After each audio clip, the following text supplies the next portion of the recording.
এদেশের আসল পরিচয় কি? আওয়াজ করে বলতে ভয় লাগে। এদেশের আসল পরিচয় কি? ইসলাম দিয়ে আমাদের সংসদ ভবন চলুক, আমরা চাই কি চাই না? বঙ্গভবনে লা ইলাহা ইল্লাল্লাহর পতাকা উড়ুক, আমরা চাই কি চাই না? প্রতিটি জেলা অফিসে, ডিসি অফিসে লা ইলাহার পতাকা ঝুলুক, আমরা চাই কি চাই না? কারা কারা চাই হাত তুলে আল্লাহরে দেখায়।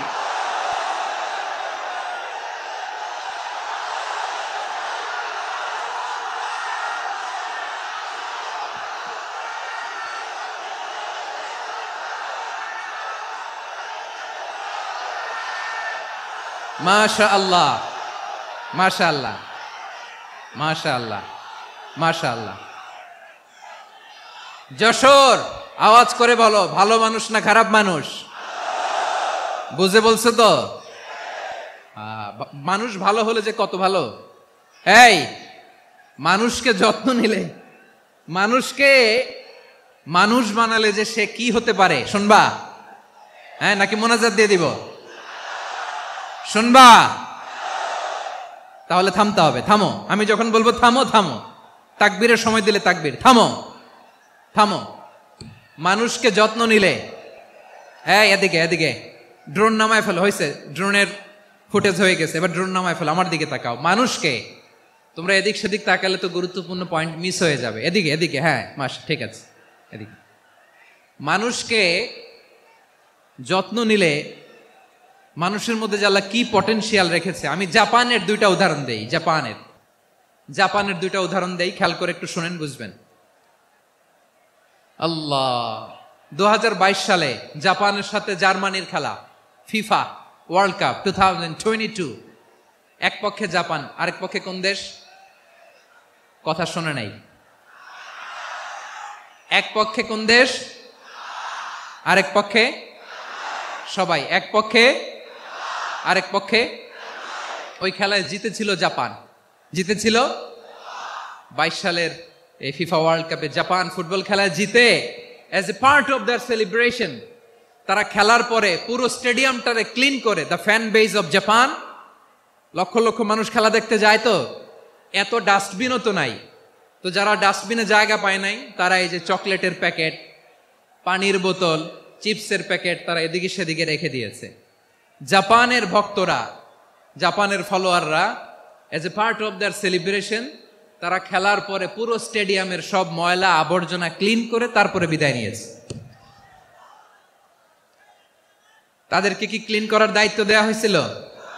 এই যশোর, জাপানের যে ছেলেরা খেলা দেখতে গেছিল, ওদেরকে কি ক্লিন করার দায়িত্ব দিছিল? তারা কি স্টেডিয়ামের পরিচ্ছন্নতা কর্মী? তাদের আকল, তাদের সিক্স সেন্স তাদেরকে বলেছে। ছোটবেলা থেকে জাপান গভর্নমেন্ট ওদেরকে এত পরিচ্ছন্নতা শেখায়, ক্লিনলিনেস অ্যাওয়ারনেস ক্যাম্পেইন করায়।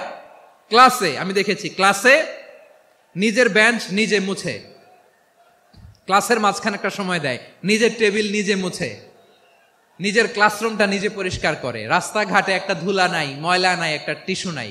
খেলার পরে গোটা বিশ্বকে তাক লাগিয়ে দিয়েছে। জাপানের ফ্যানরা সবার রেখে যাওয়া গার্বেজ, টিস্যু, বোতল পরিষ্কার করে তারপরে স্টেডিয়াম থেকে বিদায় নিয়েছে। আমরা কেন এমন হইতে পারলাম না? আমরা কেন এমন হইতে পারলাম না? জাপানের যারা এগুলো করছে, ওদের 3টা করে চোখ না? চোখ তো 3টা। জাপানো লাগো, জাপানো লাগো। হাত তো 4টা, কান তো 6টা। হ্যাঁ, নাকি আমার মতো 2 হাত 2 কানওয়ালা মানুষ?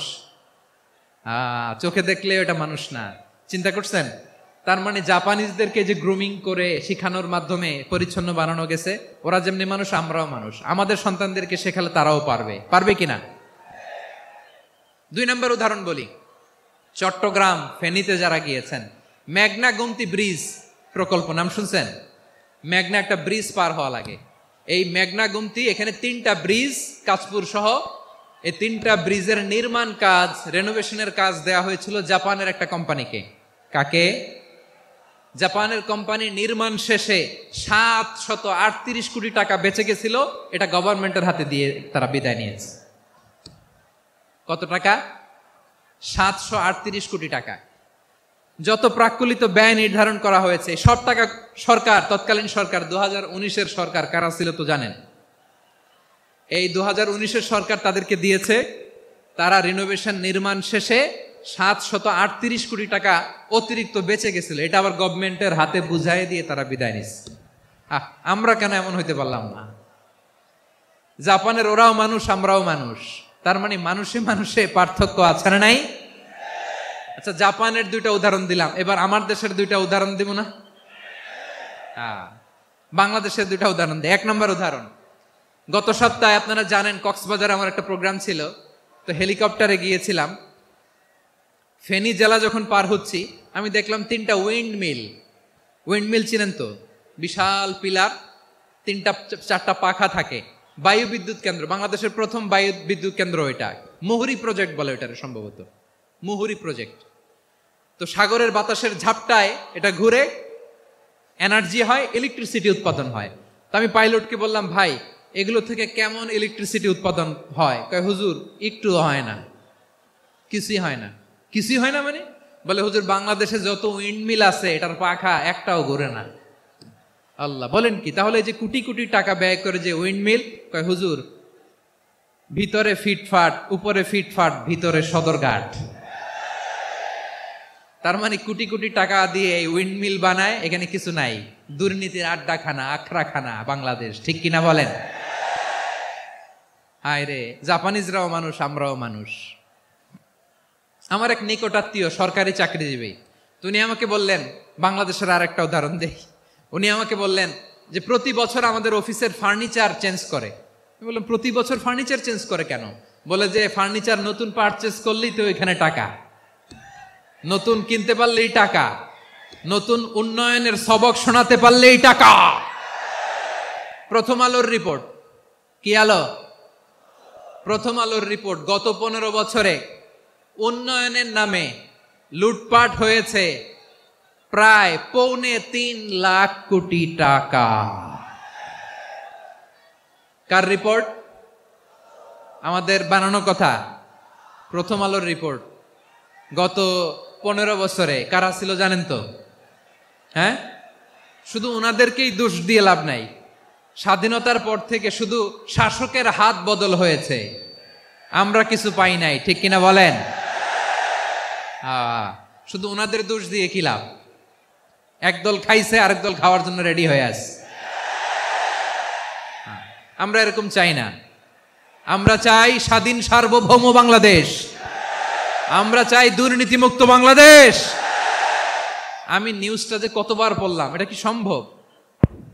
3.25 লাখ কোটি টাকা লুটপাট, মানে লুটপাট করতে করতে এদেশের জনগণকে ফুটপাতে বসায় দিচ্ছে। প্রিয় ভাইয়েরা, তাহলে জাপানের মানুষও মানুষ, আমরাও মানুষ। সিদ্ধান্ত আপনার, কোন মানুষ হবেন, ভালো মানুষ না খারাপ মানুষ?